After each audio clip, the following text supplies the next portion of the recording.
Nem água me fez. Boa noite a todos.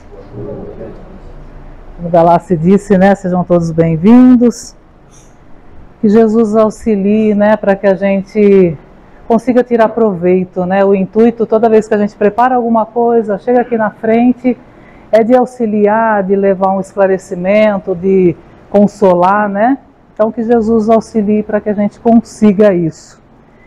E a nossa conversa, eu acho que, direto ou indiretamente, essa noite diz respeito a todo mundo que está aqui. A gente vai falar um pouquinho a respeito de saudade, né? Dos nossos entes queridos, aqueles que partiram, aqueles que estão afastados da gente fisicamente. Eu falo direto ou indiretamente porque eu acredito que todo mundo em algum momento já tenha passado por uma situação como essa. Eu acho que aquele que ainda não passou, sem querer, né, ser negativo, mas infelizmente vai passar, não tem como, né? E aí eu tinha colocado assim, né, saudade de um ente querido nosso que se foi sem que a gente estivesse esperando. E aí eu estava descendo e estava pensando, quando é que a gente espera, né? Quando é que a gente está preparado para esse afastamento? Por mais que a gente saiba que a única certeza que a gente tem na vida é essa, todo mundo vem para cá, só tem uma certeza, que vai voltar. Todo mundo sabe que vai morrer. Só que a gente nunca está preparado, nem para a nossa partida, nem para a partida daqueles que a gente ama, né? Eu sempre penso que o nosso tempo de vivência aqui é como se Deus desse uma viagem para a gente, né? Uma passagem. Quando a gente compra uma passagem, a gente pega o bilhete com data de ida e de volta. E é isso que a gente ganha quando a gente vem para cá. Deus nos presenteia, né? Geralmente quando a gente compra uma passagem, vai para uma viagem com o intuito de conhecer o lugar, de saber quais são os costumes, né? As pessoas que lá vivem, como funciona. E eu acredito que aqui seja da mesma maneira. Que a gente vem com esse intuito de conhecer, de crescer, de aprender, né? De melhorar. E aí quando a gente retornar, vai ter oportunidade de falar, olha, a viagem foi espetacular. Tive algumas dificuldades, encontrei algumas dores, algumas dificuldades, mas por outro lado conheci pessoas, vivi, né? Melhorei, cresci, evoluí, porque esse é o nosso intuito em estar aqui. E aí, para falar de saudade, né? A gente observa que mesmo os espíritos que já estão, né, do lado de lá, que também conhecem, né? Sabe que a morte não existe, sabe que não é o fim, né? Sabe que a vida aí prossegue. Exatamente esses espíritos que trazem para nós informações, trazem para nós esclarecimentos, né? Sobre a morte, sobre a esperança, né? São exatamente esses espíritos que vêm nos dizer que dentre todas as dificuldades que a gente vai encontrar aqui, todas as provações que a gente vai enfrentar aqui na Terra, uma das mais difíceis é a perda de um ente querido. Eles nos dizem que essa com certeza é uma das provas mais difíceis. E até mesmo o Chico Xavier esclarece, né? Diz pra gente que os espíritos ainda não encontraram, né? Não conseguiram encontrar uma palavra para definir a dor de um coração de mãe quando perde um filho. E aí a gente estende isso não só para uma mãe que perde um filho, mas para o pai que perde um filho, para o filho que perde um pai, para a mulher que perde um companheiro, um irmão que perde um outro irmão, qualquer pessoa que seja caro, né, aos nossos corações. E também são esses espíritos, né, que vêm, estendem as suas mãos para a gente, né, e traz informações para a gente, traz consolo, né, e mesmo no meio das nossas lágrimas, das nossas dificuldades, porque é difícil, eles afirmam, né, que a gente tem sim capacidade de suplantar esse momento, de superar essa dificuldade, né? Superar esse afastamento físico e provisório. Que é isso, na verdade. É um afastamento provisório. E aí, quando foi para falar de saudade, eu me lembrei que há um tempo atrás eu ouvi uma palestra do Jorge Alahá falando exatamente sobre isso, né? Sobre afastamento dos entes queridos, e ele contava uma história sobre Buda que me chamou bastante atenção. E todas as vezes que eu pensava nisso, me vinha essa história na cabeça. E aí quando eu peguei o tema, novamente eu pensei, e aí eu tomei a liberdade de trazer essa ideia, né, para cá, não a história, mas a ideia dessa história que ele contou, para que a gente tente, né, ter essa conversa tão difícil que é falar de saudade, falar da falta que aqueles que se foram faz, falar daquela ferida que fica aqui, parece que não vai cicatrizar nunca. Então eu tomei a liberdade de trazer essa história, junto, né, com as orientações que a doutrina espírita nos trazem, que os espíritos nos trazem, né? Vamos tentar, de uma maneira bem natural, falar sobre esse assunto, né? Então, contam as obras, né, que falam sobre Buda, que num vilarejo muito distante, uma determinada moça tinha acabado de dar à luz a um bebê. Um lindo bebê, né, por sinal. Muito feliz ali, com seu bebê nos braços, e em um determinado dia ela está ali amamentando a criança, quando de repente ela nota que o bebê parou de mamar. Ele não mama mais. Aí ela tira o bebê ali, abre, né, todas aquelas mantinhas que hoje nem existe mais, né, antigamente que ficava tudo enroladinho, né? Abre toda a mantinha ali, examina o bebê, tenta fazer com que ele mame novamente, mas nada, o bebê não mama mais. Aí ela retorna até a sua mãe e pede uma orientação. Não sei o que aconteceu, ele estava mamando, estava tudo bem, de repente ele parou de mamar. Aí a mãe pega o bebê nos braços, abre, examina, se vira para a filha e fala: eu sinto muito, minha filha, mas infelizmente seu bebê morreu. Aí nessa hora ela dá um grito de desespero, pega o bebê nos braços e sai correndo, pedindo socorro, pedindo ajuda, alguém me ajuda, o bebê não quer mamar, alguém me ajuda, e sai gritando ali pelo vilarejo. As pessoas, vendo aquele desespero dela, vão correndo ali em sua direção e vão olhando, examinam o bebê, e as pessoas vão falando para ela: seu bebê morreu, ele está morto. E ela junta o bebê e sai pedindo socorro, e vai saindo, quando ela vê, ela já está fora da vila, pedindo auxílio, pedindo que alguém ajude, né? Pedindo que alguém faça com que o bebê dela acorde. Quando ela se vê, ela já adentrou a mata e segue em busca de um socorro, de alguém que dê um auxílio, uma ajuda, quando de repente, ao longe, ela avista o Buda, sentado de olhos fechados, meditando embaixo de uma árvore. Aí ela corre em direção e fala: Buda, me ajuda, me socorre, o meu bebê parou de mamar, me ajuda. O Buda, do jeito que ele está, ele fica. Nem os olhos ele abre, ele só pergunta: o que houve? E ela responde: eu não sei, estava tudo bem, o bebê estava mamando, de repente ele dormiu, não quer acordar mais. Aí o Buda se levanta, vai, examina a criança, nota que o bebê está morto, e aí ele fala para ela: tenha paciência, vamos ver o que a gente pode fazer para trazer o seu bebê de volta. E aí ela sente as suas esperanças ali, né? Aí ela fala: o que for preciso, Buda, o que o senhor pedir eu faço. Ele fala: tem um jeito de trazer o seu bebê de volta, é um chá. E ela, naquela ansiedade, fala: o que o senhor falar, só me falar, chá do quê? Pode falar que eu vou correndo e eu faço. Ele fala: para que o seu bebê volte, você tem que dar a ele um chá de mostarda, da folha da mostarda. Aí ela junta o bebê nos braços e fala: que bom, no vilarejo tem muita mostarda, eu vou agora fazer o chá da mostarda. E aí ele fala: calma, só tem um problema, não é qualquer mostarda. Você tem que fazer um chá com a folha da mostarda sagrada. E aí ela: tudo bem, pega o bebê e sai correndo quando... O que é mostarda sagrada? E aí ele explica que a mostarda sagrada é uma mostarda que ela só nasce nos lugares onde a morte ainda não entrou. E aí ele auxilia: você pega o bebê, volta para o vilarejo, quando você chegar lá, você encontra a mostarda sagrada, você vai saber que ela é sagrada, porque ali onde nasce a mostarda sagrada, a morte ainda não entrou.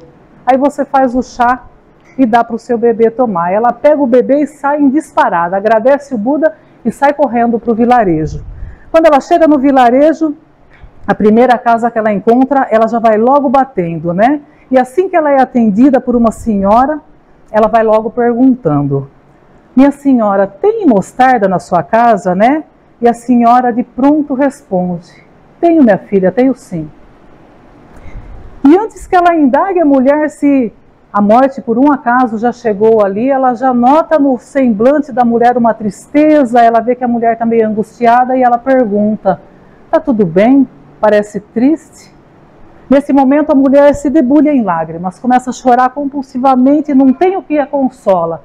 E a moça tentando acalmar, não consegue acalmar e ela chora sem parar porque ela havia perdido a sua filha há alguns dias. Moça nova ainda, né, que tinha sofrido de uma doença muito grave e tinha morrido. E aí a gente para um pouquinho a história e pede a orientação, né, dos espíritos e busca um ensinamento. Porque quando a gente passa por uma situação dessa, quando a gente perde alguém querido, um ente querido nosso, a primeira coisa que acontece é as lágrimas.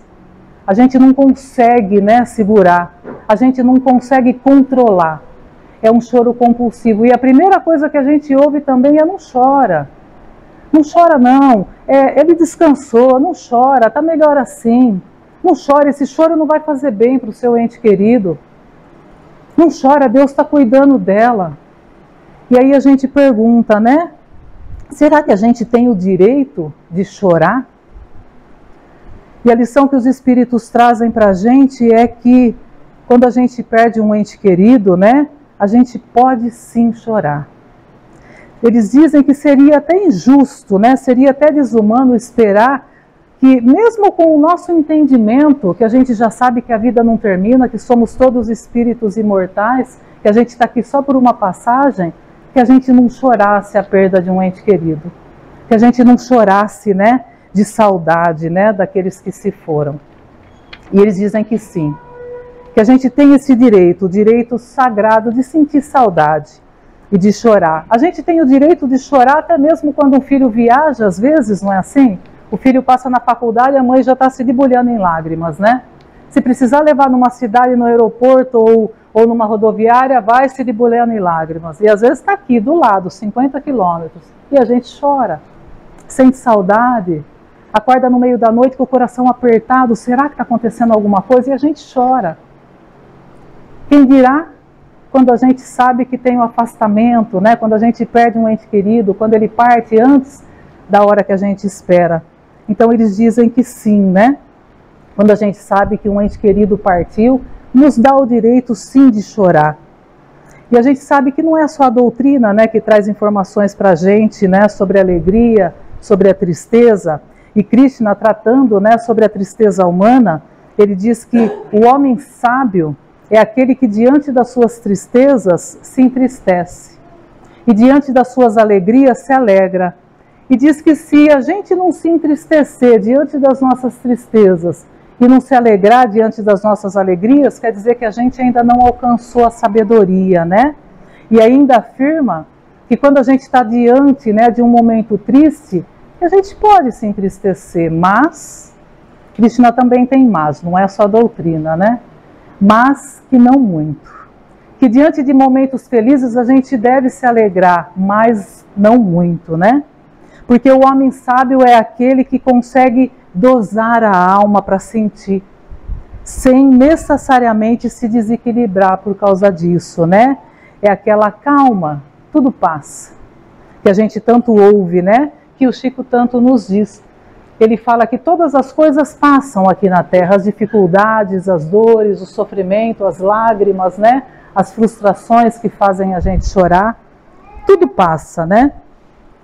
E aí, dentro desse pensamento de Krishna, né, os espíritas, validando esse pensamento, diz que é lícito o choro da saudade, né?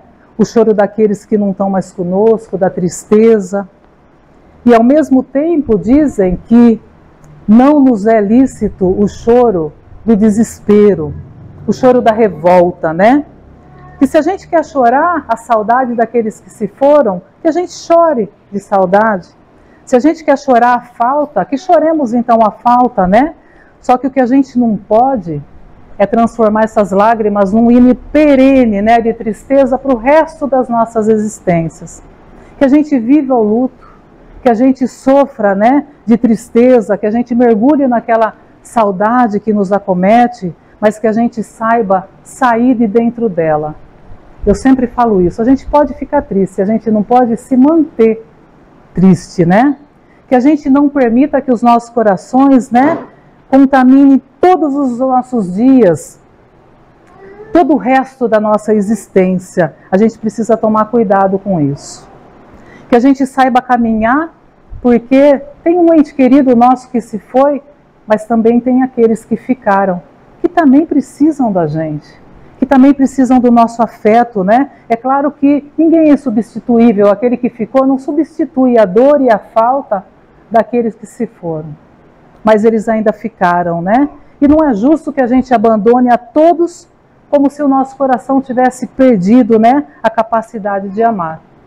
Aqueles que ficam precisam da gente. E os nossos entes queridos, né, aqueles que se foram, também esperam, né, o nosso restabelecimento, também esperam o nosso retorno ao equilíbrio, para que tudo volte à rotina, né, para que tudo volte a caminhar naturalmente, né, sem que a gente abandone aquela nossa história que a gente viveu. Ninguém veio aqui para sofrer. Ninguém, quando estava lá no plano espiritual, se comprometeu a vir aqui, viver metade da encarnação e depois falou, não, o resto da metade eu vou chorar porque um ente meu vai partir. Não.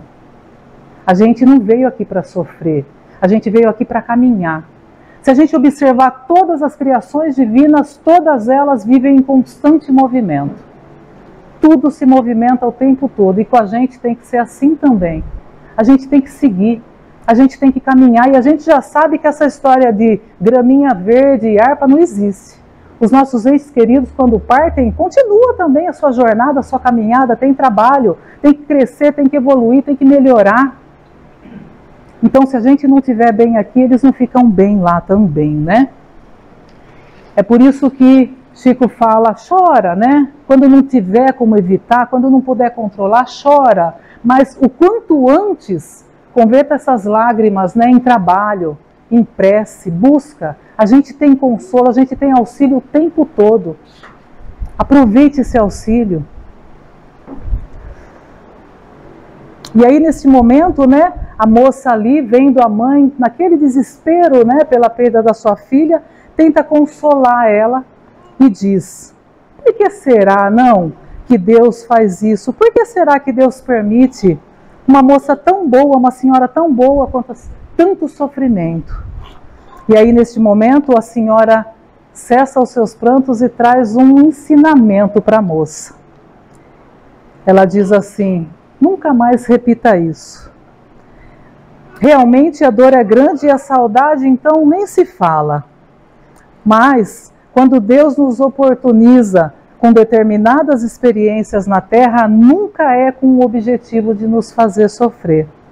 Nunca é com o objetivo de promover em nós a dor e a tristeza. Pelo contrário, né? Deus quer trazer para nós ensinamentos. É por isso que ela diz que quando essa dificuldade acometeu, a única pergunta que ela fez foi, por que fizeste isso comigo? Não. Para que fizeste isso comigo? E ao invés de só lágrimas, ela diz que a gente precisa saber agradecer a Deus pelo tempo que nós tivemos de convívio com aqueles que a gente ama. Que nós deveríamos, neste momento, voltar o nosso olhar para dentro de nós e indagar, né? Mergulhar para dentro de nós e dizer, muito obrigado pelo tempo que concedestes à companhia desse meu ente querido. Muito obrigado pelo meu lar ter ficado em festa por muito tempo com a presença desse meu ente querido, né? Muito obrigado por tanta alegria em poder conviver com esse meu ente querido. E a gente precisa lembrar sempre, quando ela olha nos braços da moça e vê o seu bebê ali, ela fala, a gente precisa se lembrar a todo momento que os filhos nos são dados como empréstimos e que num certo momento é possível que eles tenham que retornar antes de nós. Por mais que a gente nunca se prepare para isso, né? Isso pode acontecer. E não só na casa do vizinho, porque às vezes a gente acha que esse tipo de coisa só acontece com o vizinho, mas acontece com a gente. E quando nós indagamos, por que, Senhor? Qual o sentido de tudo isso? A gente sabe que existem espíritos também que não vieram para passar muito tempo por aqui, né? Eles vieram para deixar conosco a percepção de que o amor existe, de que somos capazes de amar. Às vezes é só para isso. Às vezes você convive com um espírito que te desperta e fala, meu Deus, eu nunca imaginei que eu seria capaz de amar tanto uma pessoa, um ser. É para isso às vezes, né? Quantas vidas amargas acabam encontrando a plenitude do amor nos filhos que tiveram por pouco tempo, às vezes até mesmo só por uma gestação. Mas com isso vão ajudando, né, a domar o nosso orgulho, o nosso egoísmo, a nossa vaidade, né, o nosso interesse pessoal. Talvez por esse motivo não precisasse permanecer mais tempo. Às vezes a gente fala, mas foi o meu filho bom. Talvez seja por isso. Ele era tão bom que não precisava ficar muito tempo aqui. E o mais significativo de tudo isso é que os nossos filhos, né, os nossos entes queridos, aqueles que são caros para o nosso coração, eles partem, mas eles não deixam de existir. E a gente tem que ter essa certeza, né, que eles permanecem vivos, né, do lado de lá da existência. E do lado de lá eles mantêm um contato conosco, sim, maior ou menor. Aí depende, né, da nossa capacidade de sintonia, né? Porque quando a gente se desespera, e a senhora vai contando para a moça isso, quando a gente se desespera, quando a gente chora compulsivamente, quando eu acabei de fazer, quando a gente cai numa tristeza, numa depressão, quando a gente perde o equilíbrio, né? Seja pela blasfêmia, pelo desespero da saudade, né? Pelo amargor diante do futuro da vida, ou quando a gente mergulha, né, numa depressão, fruto da perda, a gente, além de dificultar essa sintonia com aqueles que se foram, a gente acaba perturbando eles, né? Porque imagina só, leva para eles um sentimento de culpa até. Imagina um filho olhando para cá e vendo sua mãe desesperada, desequilibrada, angustiada. Não vai fazer bem, né? A gente tem que lembrar que mesmo eles do lado de lá e a gente do lado de cá, a nossa vida não perde o sentido, esse fio não se rompe, né? A gente continua vinculado, os nossos sentimentos atravessam, né, esse espaço e chega até eles, chega até aqueles que a gente ama. É por isso que quando a gente se desespera, quando a gente enlouquece às vezes na nossa tristeza, esse sentimento também os atinge, os perturba, né? E quando está tudo bem, quando a gente consegue buscar esse equilíbrio, né? Quando a gente consegue uma boa sintonia, eles estão sempre por perto, vêm nos visitar, seja em sonho, seja às vezes a gente nem está pensando, mas aí a gente sente, né?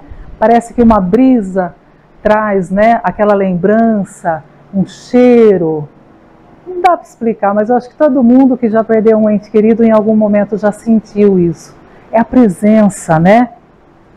Então, se a gente quer que eles estejam bem, a gente tem que estabelecer, né, essa serenidade na nossa alma. E o mais importante de tudo isso é que a gente não perca nunca aquilo de mais importante e maravilhoso, que é a gente ter a certeza e a confiança, né, e a sensação da proteção divina. Quando a gente trouxer para o nosso coração a ideia de que a gente está aqui numa passagem, então aqui hoje eu sou amiga do Marcelo, eu sou tia da Júlia, mãe do Gabriel, só que quando a gente voltar para casa, para o nosso verdadeiro lar, lá existe só um grau de parentesco, que é pai e filhos. Somos todos irmãos. Sendo todos irmãos, somos todos filhos de um único pai, que nos ama, que cuida, que protege. Então, se cuida da gente, cuida do nosso irmão também. Se a gente trouxer essa ideia para a gente, com a certeza de que a gente o tempo todo está amparado, está cuidado, né? A gente estende essa ideia para os nossos entes queridos, também estão sendo cuidados com o amor do Pai, tanto quanto nós. E aí, neste momento, né, depois dessa linda reflexão que a senhora leva para a moça, ela se lembra que ainda precisa da mostarda sagrada para trazer o seu bebê de volta, né? E assim, ela sai e vai em direção da casa vizinha. Quando bate a porta, é recebida por um senhor, né? Um semblante bem cansado, barbas grisalhas, cabelos grisalhos, que atende a porta e vai logo convidando para entrar. E vai dizendo, entra moça, mas não repara a bagunça não. A moça, notando que havia muitos brinquedos ali espalhados pela casa, vai logo completando. Eu sei, casa que tem criança é assim mesmo. E aí, nesse momento, o senhor olha e fala que teve criança, porque já não tem mais. E aí a moça nem sabe, se pergunta se ali tem um pé de mostarda. E o Senhor, com aquele semblante cansado, explica: eu tive um filho que há 5 anos, né, por um acidente acabou nos deixando, era uma criança ainda, só que até agora a gente ainda não conseguiu tirar as coisas dele do lugar. E aí a gente para novamente e busca um novo ensinamento, né? A gente traz lá as orientações dos espíritos, né? Nessa situação, o que a gente faz quando a gente perde um ente querido? A gente tem a impressão de que se a gente se desfizer das coisas deles, parece que a gente está se desfazendo deles também. Aquilo dói quando a gente volta para casa e encontra tudo no lugar. Às vezes a lição ainda pela metade, né? As coisas ali espalhadas pela casa. E isso é muito difícil, né? A gente vê as roupas ali no guarda-roupa, os objetos espalhados pelo quarto, né? A lição às vezes ficou ali pela metade. A gente sente, né, a presença dos nossos entes queridos espalhados pela casa e isso com certeza dói. E alguns, né, de nós faz o quê? Faz como o senhorzinho. Tranca a porta do quarto, deixa tudo lá como está, na expectativa de que de repente ou assim estaria preservando, né, a memória daqueles que partiram. E os espíritos nos orientam de que não é necessário que seja assim. Não é necessário que nós transformemos a nossa casa em museus, né? Não é necessário que a gente transforme a nossa vida num sacrário. A gente sabe que a dor é imensa, que a saudade então nem se fala, né? E às vezes a gente entra, pega aquela roupa que ainda mantém o cheiro do perfume, se abraça com ela e chora, né? Só que os espíritos nos dizem que a gente tem que encontrar um meio termo, né? Não é preciso dar tudo e não ficar com nenhuma lembrança, né? Para a gente guardar aquilo que é mais importante, que tem as melhores recordações, algumas fotos, algumas coisas, né? Mas que a gente encontre o equilíbrio e aquilo que não for mais útil, que doe, que dê para alguém que use, para alguém que precisa, né? Na certeza de que se a gente ficar preservando, aquilo não vai fazer bem nem para a gente e nem para o ente querido que partiu também, né? É por isso que eles nos orientam para que a gente, se achar necessário, faça ali, né, um espaço de recordação, mas que o restante das coisas sejam doadas, né, sejam distribuídas. Por mais que lá dentro do nosso íntimo a gente pense que a gente não poderia estar dando aquilo que foi do nosso ente querido, mas eles dizem que sim, né, que a gente deve. Chico Xavier diz que a gente não tem nada aqui, né? Que nada disso importa, que o que vale é aquilo que a gente realiza, que é aquilo que a gente possui, que é aquilo que a gente faz, né? Para que a gente não fique, né, transformando a nossa vida em museus. E ele afirma que com certeza, né, quando os nossos entes queridos passam do lado de lá, que o entendimento é outro, que por mais que eles eram apegados a alguma coisa, não vão se importar se a gente doar, né, tudo aquilo. Que não tem necessidade de ficar com o quarto intacto, com o guarda-roupa cheio, né? Que eles não querem que a gente permaneça, né, com esse pensamento, nesse estado de consciência pelo resto da vida. E quando a gente faz esse movimento, né, de caminhar para frente, de doar aquilo que não tem mais utilidade, que eles também se alegram em ver, né, a gente trabalhando aí pela normalidade, né? E também sentem-se reconfortados com a nossa capacidade de mostrar o nosso dom de resiliência. E esse é mais um ensinamento que a doutrina espírita nos traz, né? Nos orienta sobre a necessidade da gente ser resiliente. Resiliência é a capacidade que a gente tem de se reconstruir depois de sofrer um golpe duro, né, na vida, seja ele qual for. Seja a perda de um ente querido, seja uma doença muito grave, seja um rompimento, um problema financeiro, seja qual for. Quando a gente sofre esse golpe muito grande, né, e aí a gente encontra muita dificuldade para se equilibrar, retomar a nossa vida, né, quando isso ocorre nos termos da psicologia, eles dizem que essas pessoas não têm resiliência. Agora, quando ao contrário, quando diante de uma dor, de uma dificuldade como essa, a gente consegue se reconstruir, né? Eles dizem que somos pessoas resilientes. E o que a vida espera de nós é isso, né? Que sejamos resilientes. Chico nos orienta para que a gente não fique reclamando, né? Para que a gente não fique se fazendo de vítima, que a gente analise, que a gente observe e que sempre a mudança está em nossas mãos, que a gente reprograme, né, a nossa meta, que a gente busca o bem e que a gente viva melhor. O que ele quer dizer? Recalcula a rota, muda a direção, segue, caminha, se movimenta, né? E uma boa imagem do que seja uma coisa resiliente, né, é aquilo que a gente tem lá na cozinha de casa, né? Aquela buchinha que a mulher conhece tão bem. Eu falo em casa que eu acho que eu vim aqui só para lavar louça, né? É louça cedo, é louça na hora do almoço, é louça de tarde. Então aquela buchinha que a gente todo o tempo segura é um modelo, né? É imagem de resiliência. Porque quando a gente pega aquela buchinha que a gente aperta, e ela vai chorando, a gente espreme, é igualzinho quando a gente passa por uma dificuldade.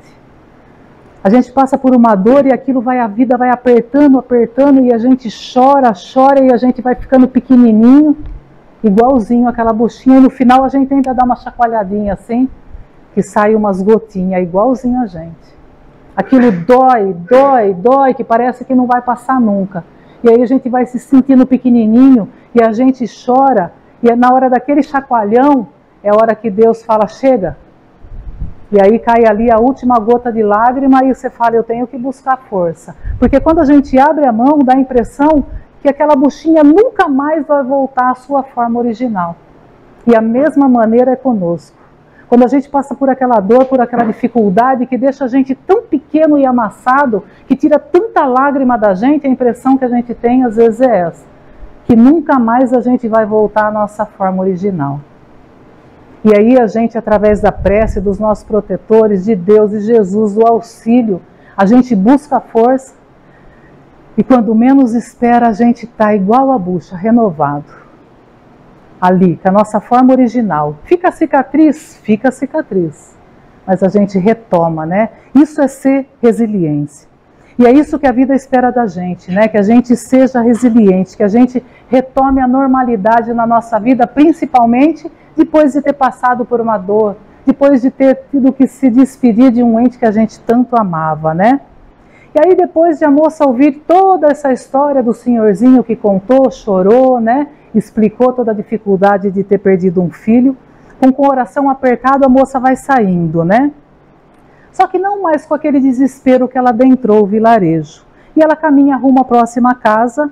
Quando ela chega na casa seguinte, bate a porta e encontra uma senhora, nova ainda, de boa aparência, né? Só que com um semblante bem amargo e revoltado. E vai logo de cara perguntando se ali tem um pé de mostarda. A moça, com um tom revoltado, né? E muito bravo, vai logo explicando, mal-humorada, que tinha, mas não tem mais. Após o seu marido morrer, em flor da idade, deixar ela sozinha, desamparada, ela mandou cortar tudo que tinha no quintal porque não queria mais ter trabalho. E o tempo todo ficava se lamentando, né? Eu não sei por que comigo isso, eu não sei por que foi acontecer isso comigo. Tanta gente ruim no mundo não morre, meu marido tão bom foi morrer. Me deixou sozinha, me deixou desamparada, e o tempo todo ela repetia isso. E aí a gente vai e busca novamente o ensinamento dos espíritos que nos dizem que a gente deve agir como aquela senhorinha que havia perdido a filha, né? Que ao invés de ficar se perguntando por que aconteceu isso comigo, que essa moça, mesmo dentro da sua amargura, deveria se perguntar, para que será que foi acontecer isso comigo? Porque quando a gente pergunta por quê, a gente está querendo saber a causa. E sempre tem uma causa, né? Só que talvez a gente não consiga saber qual é essa causa, né? Talvez não, certamente quando a gente desencarnar e voltar, aí sim, a gente vai entender por que aquele ente querido partiu antes da hora, por que isso tudo foi acontecer. Mas aqui, nesse momento, nessa experiência, a gente ainda não vai conseguir, né? Nesse momento, nesse processo, ao invés de nós mergulharmos nessa pergunta, né? Meu Deus, mas por que tu fizeste isso comigo? Que nós indaguemos o que tu queres de mim com isso. E isso serve para tudo na vida, né? Diante das nossas dificuldades, sempre a lição é para nós. nunca é uma punição.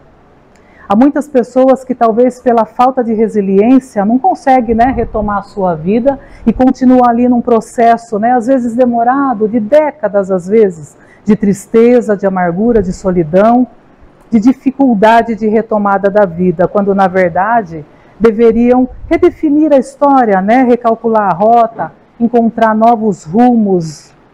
E aí, diante de tudo e de todas as experiências, né, que a moça acabara de presenciar desde que adentrou no vilarejo com seu bebê nos braços, ela já sente que, acha que não vai encontrar mais essa tal mostarda sagrada. Quando ela está quase desistindo, quase saindo do vilarejo, ela avista uma casa linda, com um jardim todo florido, né? E aí ela sente as suas esperanças voltarem quando ela lê numa placa escrito assim: ervas medicinais e plantas sagradas. Ela fala, é aqui. Encontrei a mostarda sagrada. Corre em direção ao portão e logo de cara vem uma senhorinha magrinha, franzinha, toda simpática ao seu encontro, né? E ela vai logo elogiando, a sua casa é linda, o jardim é lindo, né? E a senhorinha vai logo justificando, tudo mérito da minha mãezinha, a responsável por tudo que os seus olhos podem ver. E aí, com seu coração repleto de esperança, ela pergunta se tem um pé de mostarda na casa. A senhorinha já nem espera ela terminar e já entra correndo para dentro do quintal e volta com as mãos cheias de folha de mostarda. E aí ela vai explicando, né, que ela é muito feliz porque pode ajudar todas as pessoas com ervas medicinais, cura todas as doenças, todo mundo que tem necessidade procura elas ali, né? E aí a moça feliz com as folhas de mostarda na mão, pede que chame então a sua mãezinha para ela agradecer, pois acabara de salvar a vida do seu bebê. Quando a senhorinha olha para ela e esclarece: ô moça, infelizmente eu não vou poder, porque a minha mãezinha desencarnou há alguns anos já. A moça, um olhar triste, diz: tudo bem, é que você parecia tão feliz, né? E ela fala, é que em vez de eu ficar chorando diante da saudade, eu resolvi seguir e dar continuidade, né, a essa obra que a minha mãezinha fez. Dizendo que nessas ocorrências a gente deve perguntar o que eu posso fazer agora com isso que me aconteceu. Que contribuição eu posso dar para o mundo e para mim com isso que me aconteceu. E aí a gente tira mais um ensinamento dessa história, né? Os espíritos nos orientam que sempre, quando a gente auxilia a dor do outro, a nossa fica menor. Na verdade, a doutrina é pautada nisso, né? Amor e caridade. É isso que Chico nos orienta, né? Para que a gente saia, né? Saia de ti. Busque sentir a dor do outro, né? A necessidade do outro, a angústia do outro e ajudes o quanto possa. Isso, todo mundo, quando fizer, vai sentir. Realmente é assim. A nossa dor pode ser a maior do mundo, mas quando a gente sai de dentro dela para ajudar o próximo, ela vai diminuindo, né? A gente vê aí muitas mães que às vezes perdem os filhos, né? Por doenças. E quando o filho parte, elas continuam ali no hospital, ajudando, né? Auxiliando aquelas mães, né? Amparando, consolando, né? Pessoas que perdem entes queridos e procuram, né? Objetivo para preencher aquele espaço, às vezes seguir, né, como a moça fez com a sua mãezinha, seguir o que o outro já fazia, né? E mais uma orientação que os espíritos nos trazem é esse grande fenômeno de transformar, né, as nossas vidas, né? É o mecanismo de nós inaugurarmos essa nova fase, um novo propósito para nossas vidas, até imaginando o que meu filho se agradaria que eu fizesse. O que o meu pai, o meu irmão que partiu, se agradaria que eu fizesse neste momento? E quando eu me predisponho a ajudar o outro, aí eu estou ajudando a mim, ao outro e também aquele ente querido que partiu. Sempre, né? E assim a gente vai promovendo essa transformação na nossa vida. Depois de todos esses ensinamentos que a moça teve a oportunidade de entrar em contato, né? Nessa sua busca pela mostarda sagrada, ela sai do vilarejo e retorna novamente para a mata. E aí quando ela chega, avista o Buda lá, no mesmo lugar, na mesma posição, embaixo da mesma árvore. Aí ela se aproxima dele, não mais com aquele desespero da primeira vez. E ela chega e fala: oi, Buda, eu voltei. Ele novamente mal abre os olhos, né? Ele só pergunta: deu chá para a criança? E ela respondeu: não. Aí ele abre os olhos, se dirige a ela e diz: não encontrou a mostarda sagrada? E ela disse: a mostarda sagrada não existe. Porque em todos os lares que eu bati, a morte havia chegado primeiro. E aí ele pergunta: e a criança? Ela fala: estava morta e eu enterrei. Aí ele se vira para ela e fala: se você já sabe que a mostarda sagrada não existe, que a criança estava morta, o que veio fazer aqui? Aí ela diz: eu vim agradecer.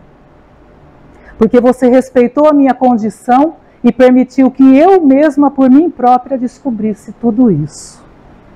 E agora que eu descobri, eu vim para dizer também que eu vou estar lá, na vila.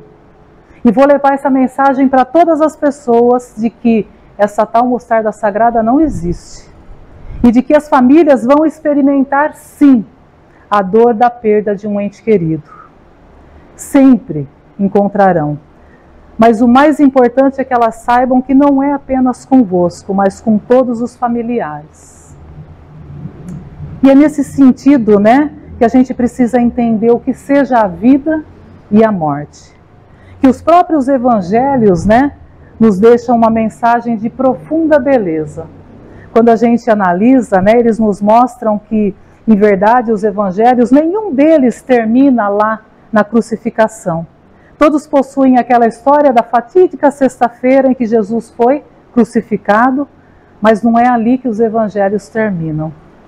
Todos eles terminam no jardim, né? Na ressurreição do Cristo, numa manhã radiosa, quando o Cristo, após a morte, reaparece para Maria de Magdala e pede para que ela leve a notícia de que a morte não separa os corações que se amam.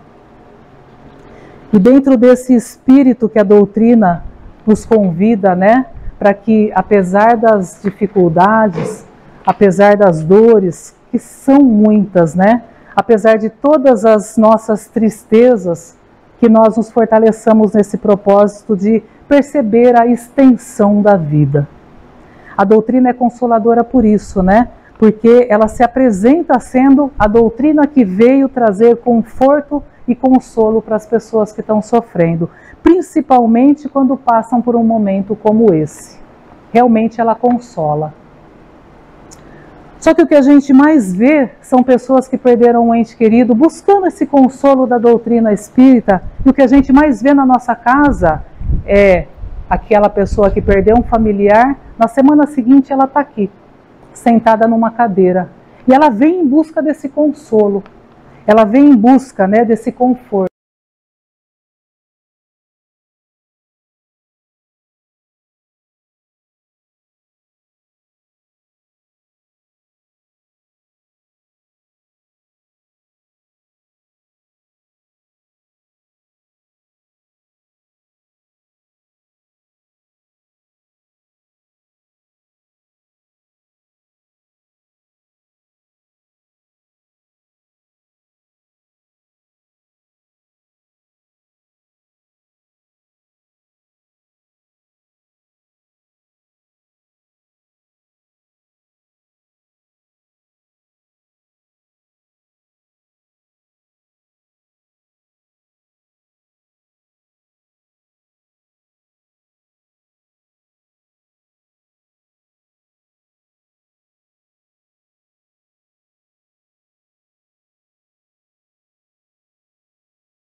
Música